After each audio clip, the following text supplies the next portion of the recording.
नमस्कार, मैं डॉक्टर पूनम भारती अपने चैनल हेल्थ फिटनेस होम्योपैथी में आपका बहुत बहुत स्वागत करती हूँ। आज हम जिस टॉपिक पे बात करेंगे वो है अर्टिकेरिया, यानी जिसे हिंदी में पित्ती भी कहते हैं, चकत्ते भी कहते हैं, जो लाल रंग के बॉडी पे रैशेज हो जाते हैं, जो कुछ ही समय में डिसअपियर भी हो जाते हैं। तो आज इसके बारे में हम पूरी डिटेल में चर्चा करेंगे। इसके क्या कॉज होते हैं, इसके क्या सिम्टम्स होते हैं और इसमें क्या इन्वेस्टिगेशंस करानी चाहिए, होम्योपैथी में इसका क्या ट्रीटमेंट है। तो मेरी वीडियो में आप अंत तक जुड़े रहें ताकि आपको सारी जानकारी मिल सके और मेरी वीडियो अच्छी लगे मेरे चैनल को लाइक एंड सब्सक्राइब करना ना भूलें। तो आइए जानते हैं कि अर्टिकेरिया बेसिकली होता क्या है। अर्टिकेरिया में लाल रंग के चकत्ते से पड़ जाते हैं बॉडी में, जिसमें किसी भी पार्ट में हो सकता है स्किन के रैशेज, और ये अचानक से होता है और ये लाल ज़्यादा होता है, इसमें खुजली होती है, जलन भी हो सकती है।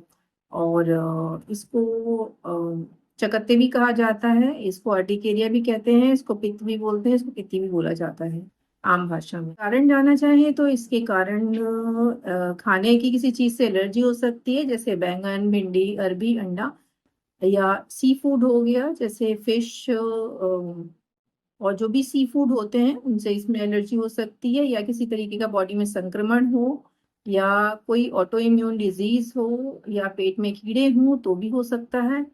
मौसम के बदलाव के कारण भी हो सकता है, और अचानक से ठंडे से गर्म और गर्म से ठंडे में जाने से भी हो सकता है, या ठंडे पानी से नहाने से या गर्म पानी के नहाने से भी इस तरह के रिएक्शंस हो सकते हैं, और मानसिक तनाव के कारण भी हो सकता है। और आइए जानते हैं कि इसके लक्षण क्या होते हैं। ये अचानक से ही बॉडी में रिएक्शन डेवलप होती है जिस कारण से रैशेज आ जाते हैं, जिसमें सूजन भी हो सकती है बॉडी के किसी पार्ट में। जैसे कुछ हमने खाया, मान लो किसी को बैंगन से एलर्जी है, उसने बैंगन खाया, कुछ देर बाद उसको एलर्जिक रिएक्शन हो गया, पूरी बॉडी में रेड कलर के चकत्ते से पड़ गए हैं, खुजली हो रही है, जलन हो रही है। तो इस तरह की चीजें हो जाती हैं इसमें। और कई बार ये जो आम क्लिनिक में देखने को मिलता है, सबसे ज्यादा ये पेशेंट्स को नहाने से होता है। कुछ पेशेंट्स आते हैं जो कहते हैं कि नहाने के बाद हमारी बॉडी में चकत्ते से पड़ जाते हैं और वो थोड़ी देर बाद अपने आप ठीक हो जाते हैं, या स्क्रैचिंग से होता है, आप स्किन को किसी को ऐसे स्क्रैच कर रहे हो तो वहां से एक रिएक्शन शुरू होगा, वो पूरी बॉडी में डेवलप हो जाता है। तो ये कुछ लक्षण हैं जो अर्टिकेरिया के होते हैं। और इसके लिए आप इन्वेस्टिगेशंस क्या करवाएं, तो इसके लिए इन्वेस्टिगेशन में आप सीबीसी करा सकते हैं। कंप्लीट ब्लड प्रोफाइल है सीबीसी का मतलब, और साथ में सीरम आईजी लेवल जो कि एलर्जी का लेवल होता है उसको देखा जा सकता है। या फिर कोई ऑटो इम्यून डिजीज है बॉडी में, जैसे थायराइड हो गया, तो उसका टेस्ट कराना चाहिए। और पैरासाइट और की वजह से भी हो सकता है, तो उसके लिए स्टूल टेस्ट करा के देखा जा सकता है कि पेट में कोई कीड़े वगैरह तो नहीं है। आमतौर पे अगर अर्टिकेरिया बच्चों को होता है, छोटे बच्चों को, तो उनके पेट में अगर कीड़े होते हैं तो उन बच्चों में ये हो जाता है, तो वो देखना बहुत जरूरी है, स्टूल टेस्ट से पता चल जाता है।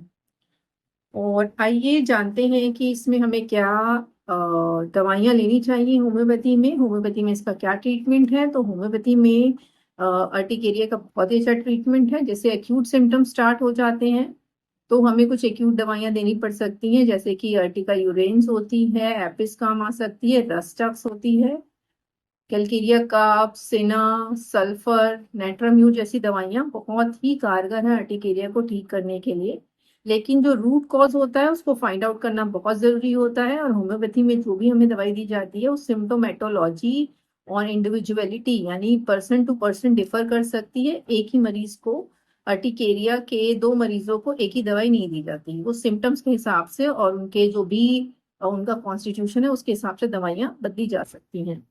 तो कुछ दवाइयाँ जो कॉमन होती हैं वो मैंने आपको बताई हैं, जो ली जा सकती हैं और जिनसे परमानेंटली होम्योपैथी में इसको अर्टिकेरिया को क्योर किया जाता है।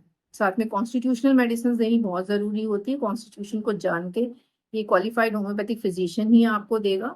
तो कोई भी दवाई आप अपने आप से ना लें, और ये हिस्टामिनिक रिएक्शंस की वजह से होता है, तो एक बहुत ही इंपॉर्टेंट दवाई है हिस्टामिनम।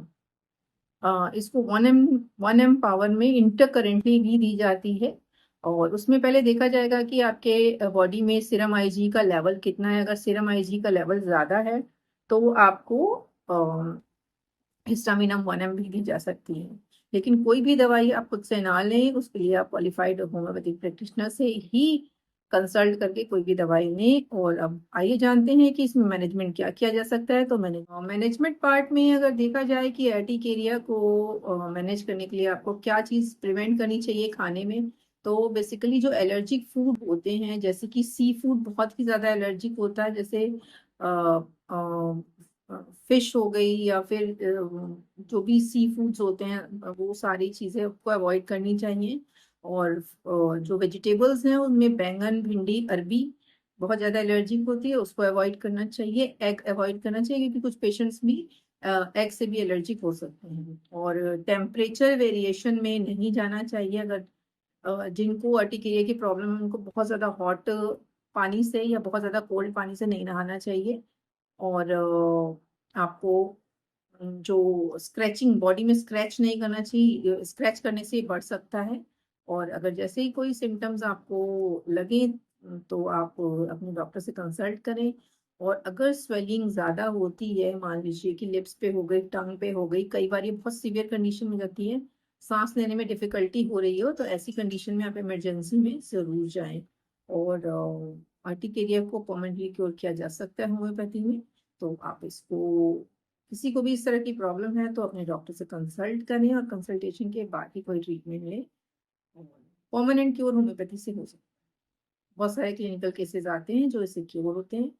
और इससे रिलेटेड अधिक जानकारी के लिए आप मेरे चैनल पे जुड़े रहें, और भी इंफॉर्मेटिव वीडियोस आपको मिलती रहेंगी इसी तरह की। तो मेरे चैनल के साथ जुड़े रहें, और मेरी वीडियो अच्छी लगे तो इसको लाइक, शेयर, सब्सक्राइब करना मेरे चैनल को ना भूलें।